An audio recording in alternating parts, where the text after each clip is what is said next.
I don't remember too much until maybe I got in first grade, because it didn't have kindergarten or, Head Start, nothing like that. So my early memories, is first grade, going to the old wooden school. I remember the school just like it was yesterday. And I think maybe I was there like a year before we moved into Prospect Heights, the new school. Yes, it was so beautiful. Oh my God, we walked in there, it was like heaven, compared to where we came from. And I remember those years great. I remember the teachers, that we always had nice teachers there. And I done well while I was in school. My mother believed in education. She believed in you going to school every day. I remember coming to church every Sunday. That was a must. Sunday school and church. You had to go to Sunday school and church. Oh, I always loved church. I can remember as a child, I used to sing in the choir up there. Mm-hmm. And when we were saying some of the songs that we were singing, mm-hmm. I remember just passing out a couple of times because I was just so excited about singing these songs. Mm-hmm. And I still feel that way today. It's just something about that really get to me. And like I said, we was here every Sunday, and I used to love our homecoming.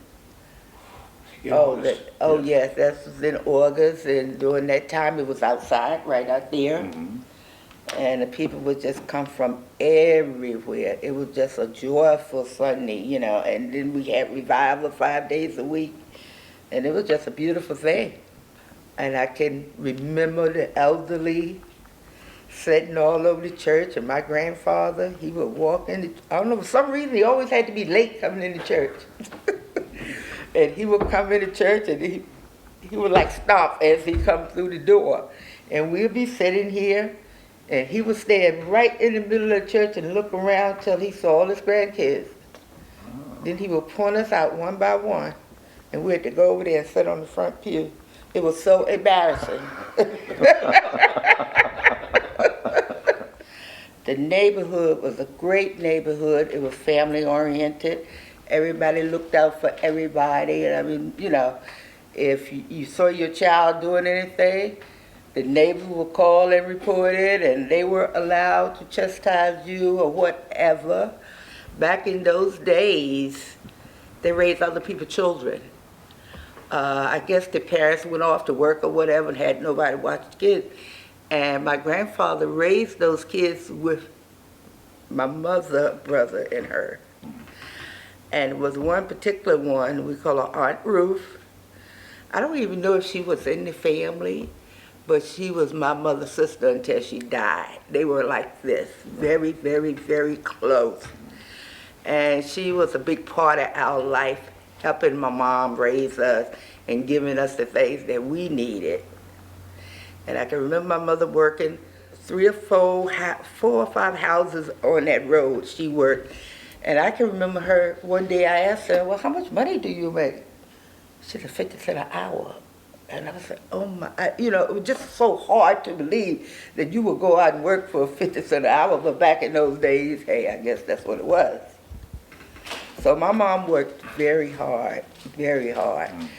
And she paid for it in her later years with arthritis and all that stuff. And I can remember her saying, I didn't even have a decent pair of boots to put on my feet so you all could have good shoes and, things like that. And I think she went to maybe about 6 other people lived in the house that my grandfather raised. Yes. And I can't ever remember going hungry. We always had plenty of food on the stove. My grandfather had hogs and chickens and, everything there that we needed. So, like I said, we had a good childhood. Yeah.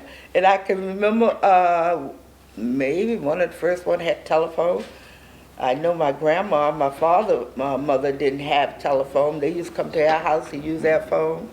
And they didn't have TV. They just come to our house and look at TV. I can't remember a bad day. I really can't. back then, even though the parents might have been going through a rough time, but the children didn't know.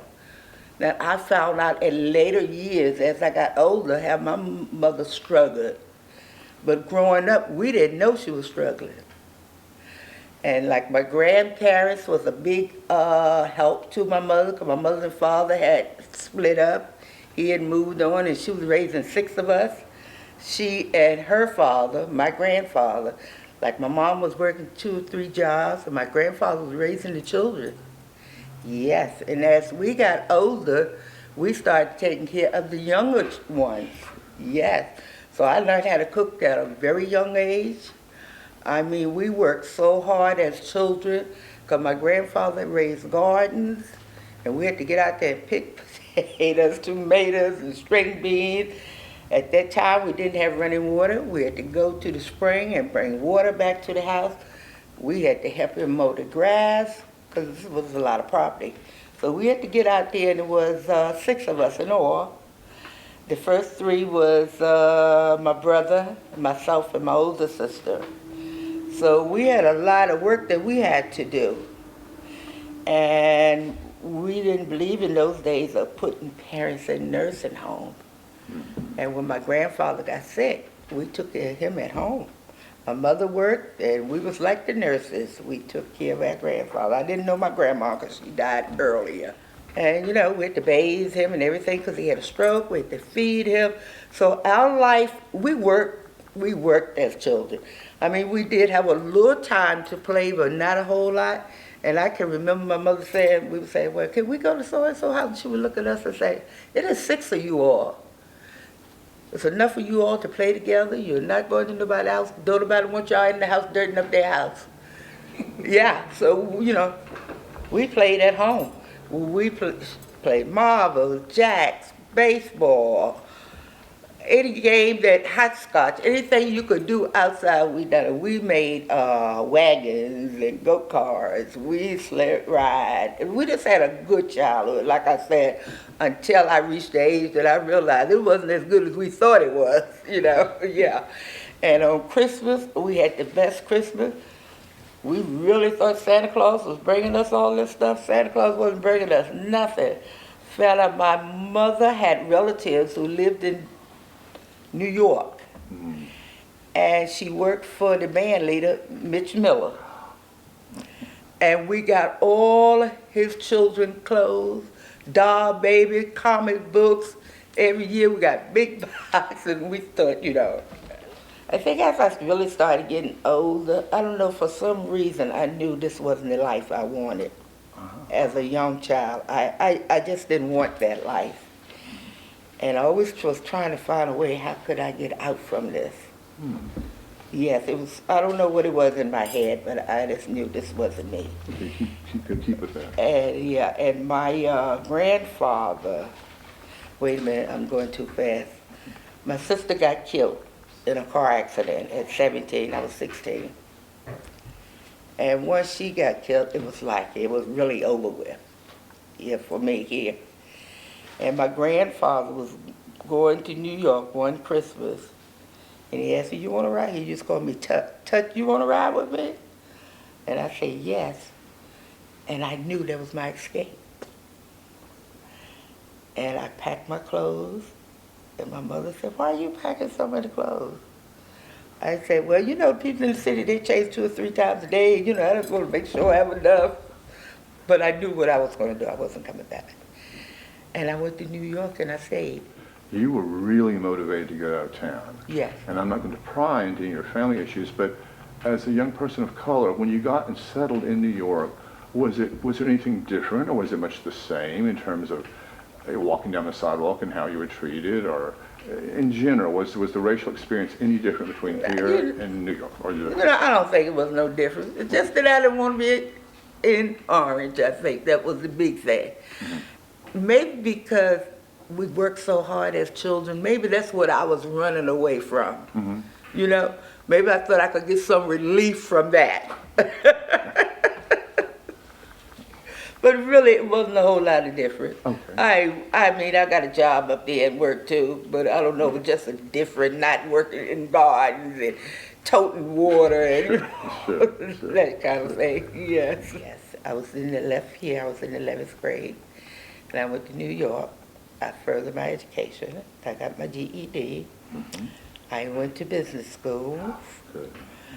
I stayed in business school a year, and I didn't like business school.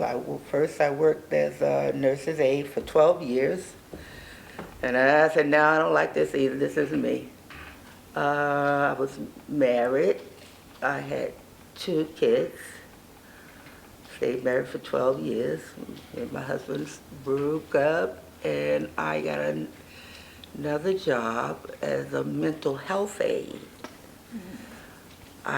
In between that, I was taking classes like typing and word processing, anything that I could go and, do, I was doing it. And so once I became a mental health aide, I loved working with that population. So I went back to college. Got my degree in human services. Yes. Then I became the coordinator of a 15-bed community residence for the mentally ill. Can you tell me some of your lessons learned or experience, amplify on some of your experiences taking care of the mentally ill? Because that had to have been very stressful at times. And Yes, it was very stressful because during the time I started doing it, that was in New York, that's when they were deinstitutionalized and people back into the community. So matter of fact, my house was one of the first houses that we opened up for that. It was very stressful because I almost got killed 2 or 3 times. But the more I worked with them, the more I wanted to work with them. Because I did see a lot of cases where they shouldn't have been institutionalized. And I wanted to help them to get back out and be active in the community. Now, were you mentioned your nursing aid experience. So were you also dispensing meds? Because that was pretty common when you started these group homes. Yes. Yes, that's all. Yes, I was a dispenser. I was coordinator / caseworker for the mentally ill. And I've done that for 17 and a half years. And I loved it. But when I left New York, I was 51, and I knew it was time for me to leave. I was burnt completely out. And once you get to the point, you just feel that you just hate everything about your job. The workers, the clients, you just didn't want to be around that no more. I knew it was time for me to leave. That's when I decided to buy a house in Virginia and move back to Virginia. I moved to Greene County. I bought a house in Greene County. Stayed there for 12 years. I worked for UVA for a year and a half as a monitor tech, monitoring epilepsy seizures. okay. Before that, I think I was a correctional officer. Throw that in there. Yeah. This is great. Yeah, I was a correctional officer down at Mitchell when they had your children down there. And I went into training when I was 52, I believe. It was rough, but I made it through. Then after that, I think I went to UVA and monitored seizures. And after that, I got a private case taking care of this lady who I fell in love with. And I took care of her like she was my relative. I was there for her every need. My husband and I mean, she would call me 4 o'clock in the morning. I would get out of my bed and go. Because she had a large family, but didn't nobody help her at all. Had nothing to do with her because she couldn't walk. So I took her to be a part of my family. And I took care of her for 8 years, I believe. I quit because she had gotten to the point she was really, really dependent on me for everything. She had gotten to the point she didn't even want to reach on the table and pick up a glass and drink water. And this was a lady probably weighing about 400 or 500 pounds. And it was really getting, too much for me to handle. And after that, I haven't worked anymore. I think I had paid my dues to society. But in the meantime, I was fostering kids too. I have 3 biological children. I have one who live in Albemarle, one who live in Lake Monticello, and I have one live in Tennessee. They have done well for themselves. Then I adopted 3 boys. They were, I think, 2.5, and one was 3. Then I adopted a 6-year-old. The 6-year-old is in college right now. The 2-year-old one, they all graduated. I got them all through high school. He got in a little trouble, but he's still trying to get into service. And they was telling him once he finished his probation, he can go to the service. So thank God for that. One straight away, the oldest one, he found out who his parents was, and he wanted to go to Charlottesville to be with his parents. And after, oh my God, beating my head up against the wall, trying to let him know that that wouldn't be a great idea for him to do that because we had the background on the parents. But everybody wanted to know their parents. And he was one who wanted to know his parents. And he was going to be with his parents no matter what we said to him. And he went to Charlottesville and got in a whole lot of trouble. And he's pulling time in prison right now, a lot of years. So I saved 2 out the bunch. Out of 3, I saved 2. I bought a house up in Greene County, and I sold my house because my mom had gotten to the point she couldn't take care of herself. And she wasn't cooking, and they really wasn't, my stepdad, and they really wasn't eating like they were supposed to. And my sister, my younger sister, was sick. And I felt I was the only one that could help her.